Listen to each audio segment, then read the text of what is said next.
Topic number 4 पढ़ते हैं, forest transformation in जावा। मर जावा, मिट जावा, लुट जावा। जावा के जंगलों में किस तरह का बदलाव आया, चलिए देखते हैं। जावा को आजकल इंडोनेशिया के राइस प्रोड्यूसिंग आइलैंड के रूप में जाना जाता है, लेकिन एक ज़माने में ये एरिया ज़्यादातर फॉरेस्ट से कवर था। इंडोनेशिया एक डच कॉलोनियल पावर के अंडर था। जैसा कि हम देखेंगे कि इंडिया और इंडोनेशिया के फॉरेस्ट कंट्रोल में कई सारी सिमिलरिटीज़ हैं। इंडोनेशिया में जावा ही एक एरिया है जहां डचों ने फॉरेस्ट मैनेजमेंट की शुरुआत की थी। ब्रिटिशर्स की तरह वो भी शिप बिल्डिंग बनाने के लिए जावा से लकड़ी लेना चाहते थे। सन 1600 में जावा की एस्टिमेटेड पॉपुलेशन 34 लाख थी, 34 लाख पॉपुलेशन थी।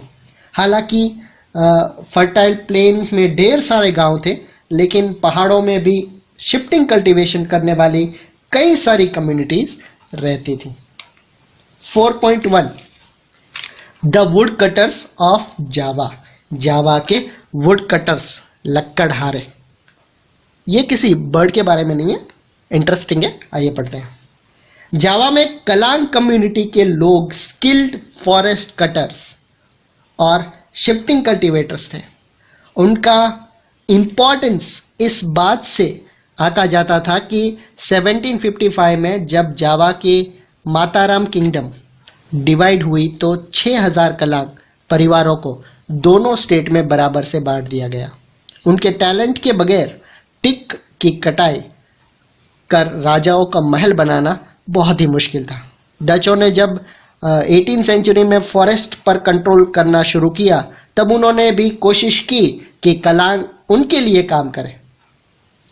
1770 में कलांगों ने एक डच फोर्ट, एक किले पर हमला कर दिया, उसका विरोध किया, लेकिन इस विद्रोह को बाद में फिर दबा दिया गया। 4.2 डच साइंटिफिक फॉरेस्ट्री। 19वीं सेंचुरी में जब लोगों के साथ साथ एरिया भी कंट्रोल करना ज़रूरी लगने लगा, तो डच ने जावा में फॉरेस्ट लॉ लागू करके विलेजर्स को जंगलों तक पहुंचने पर रोक लगा दी। इसके बाद बोट्स या घर बनाने के लिए सिर्फ सिलेक्टेड फॉरेस्ट से ही लकड़ी काटी जा सकती थी, और वो भी अंडर सुपरविजन। विलेजर्स को cattle grazing, transporting goods without permit, travelling on forest roads with horse carts and cattles के लिए पनिश किया जाने लगा। इंडिया की तरह यहाँ भी शिप बिल्डिंग और रेलवे लाइन डालने में फॉरेस्ट सर्विस की ज़रूरत पड़ी। 1882 में अकेले जावा से ही 2,80,000 स्लीपर्स को एक्सपोर्ट किया गया। जाहिर है पेड़ काटने, ट्रांसपोर्ट द लॉग्स और स्लीपर्स तैयार करने के लिए लेबरर्स की ज़रूरत थी। डचों ने पहले तो जंगलों में खेती बाड़ी की ज़मीन पर टैक्सेस लगा दिया, और बाद में कुछ गांवों को इस शर्त पर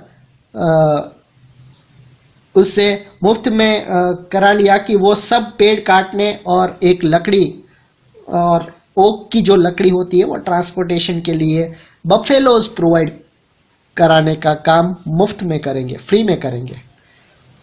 इस सिस्टम को ये जो मुफ्त में काम करवाने की बात है, इस सिस्टम को ब्लेंडोंग डियनस्टेन के नाम से जाना गया।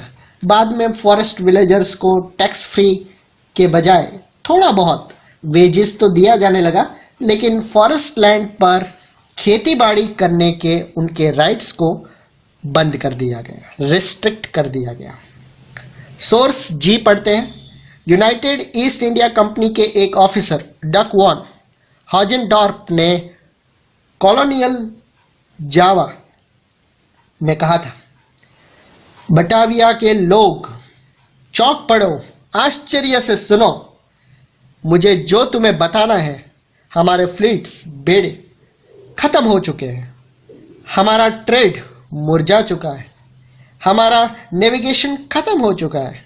नॉर्थन पावर से हम बेपनाह दौलत देकर शिप को बनाने के लिए लकड़ी और दूसरी चीज़ें खरीदते हैं।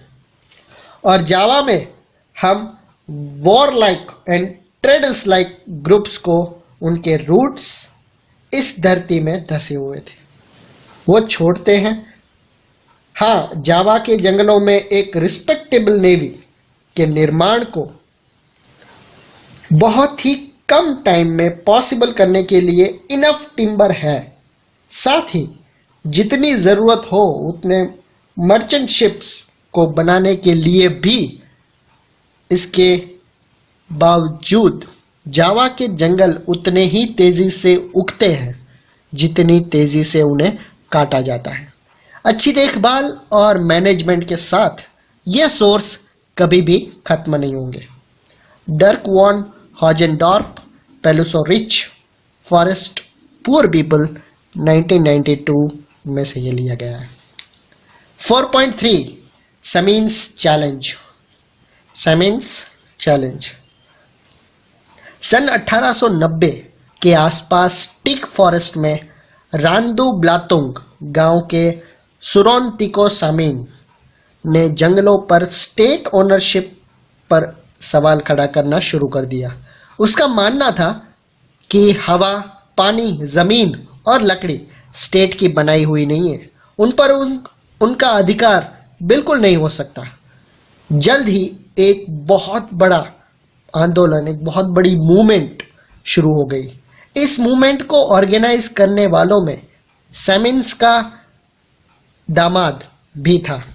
1907 तक 3000 परिवार उसके थॉट्स को फॉलो करने लगे थे।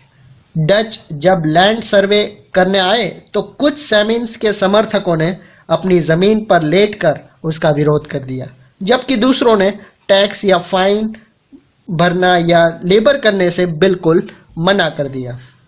फिगर 22 में इंडोनेशिया के ज़्यादातर जंगल सुमात्रा, कालीमातान और वेस्ट एरिया में है। जावा ही वो जगह है जहां डचों ने अपनी साइंटिफिक फॉरेस्ट्री की शुरुआत की। ये आइलैंड जो अब राइस प्रोड्यूसिंग के लिए मशहूर है, कभी टिक से कवर्ड पूरा फॉरेस्ट था। 4.4 पढ़ते हैं, वॉर एंड डिफॉरेस्टेशन। वॉर और जंगलों का विनाश। First and second world war का जंगलों पर गहरा असर पड़ा। इंडिया में सभी वर्किंग प्लान्स को रोककर फॉरेस्ट डिपार्टमेंट ने ब्रिटिश वॉर नीड्स को पूरा करने के लिए बेतहाशा पेड़ काटे। जावा के जापानियों की कब्जे से ठीक पहले डचों ने स्कॉर्च्ड अर्थ पॉलिसी यानी कि जलाकर भागो, जिससे सॉमिल्स और टिक लॉग्स को बहुत बड़े ढेर जला दिए गए, जिससे जापानियों के हाथ वो ना लग पाए। इसके बाद जापानियों ने फॉरेस्टर्स को बंदी बनाकर अपने वॉर नीड्स पूरी की। बहुत सारे गांव वालों ने इस मौके का फ़ायदा उठाकर अपनी खेतीबाड़ी का एरिया बढ़ा लिया। वॉर के बाद इंडोनेशियन फॉरेस्ट सर्विस के लिए उन ज़मीनों को वापस हासिल कर पाना बहुत ही मुश्किल था।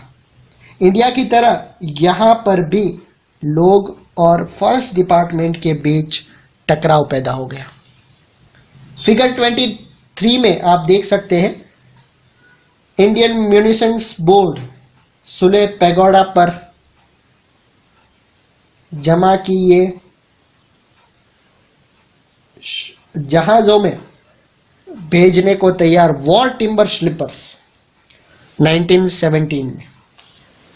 पहले और दूसरे वर्ल्ड वॉर में फ्रेंड्स कंट्रीज, एलाइज जिसे बोलते हैं, इतने सक्सेसफुल नहीं होते अगर वो अपनी कॉलोनीज के रिसोर्सेज और लोगों की अच्छी तरह से एक्सप्लॉयटेशन उसका ना करते। दोनों वर्ल्ड वॉर का इंडिया और इंडोनेशिया और दूसरी जगहों के फॉरेस्ट पर बहुत ही खतरनाक इफेक्ट हुआ। सभी जगह पर वॉर नीड्स को पूरा करने के लिए जमकर पेड़ काटे गए। नेक्स्ट पॉइंट 4.5 पढ़ते हैं, new developments in forestry. 1980s में से एशिया और अफ्रीका कि गवर्नमेंट को ये समझ में आने लगा था कि साइंटिफिक फॉरेस्ट्री और फॉरेस्ट कम्युनिटीज को जंगलों से बाहर रखने की पॉलिसी से बार बार टकराव होता है। एज अ रिजल्ट फॉरेस्ट से वैल्यूएबल टिम्बर हासिल करने के बजाय कंजर्वेशन ऑफ फॉरेस्ट, जंगलों का बचाव ज्यादा जरूरी बन गया था। गवर्नमेंट ने यह भी मान लिया था कि इस गोल को पाने के लिए जंगलों में ही रहने वालों की भी जरूरत पड़नी पड़ेगी, उसकी मदद लेनी पड़ेगी। मिजोरम से लेकर केरल तक इंडिया में हर कहीं डेंस फॉरेस्ट सिर्फ इसीलिए बच पाए हैं कि सरना देवराकुडू, कान, राय नामों से पवित्र बागीचे, प्लांटेशन समझकर उनकी रक्षा की गई है। कुछ गांव तो फॉरेस्ट गार्ड्स पे डिपेंड रहने के बजाय अपने जंगलों की चौकीदारी अपने आप करते हैं। उसमें हर एक फैमिली बारी बारी अपना योगदान देती है, हेल्प करती है।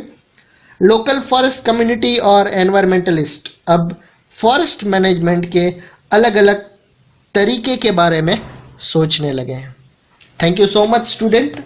आई होप आपको ये चैप्टर अच्छा लगा होगा, समझ में आ गया होगा। और हमारी चैनल को सब्सक्राइब करना बिल्कुल मत भूलिएगा, लाइक करना बिल्कुल मत भूलिएगा। ये तो सिर्फ शुरुआत है। टारगेट मेरा तो यही है कि सभी chapters as soon as possible मैं आपको प्रोवाइड कर दूं। और थैंक यू।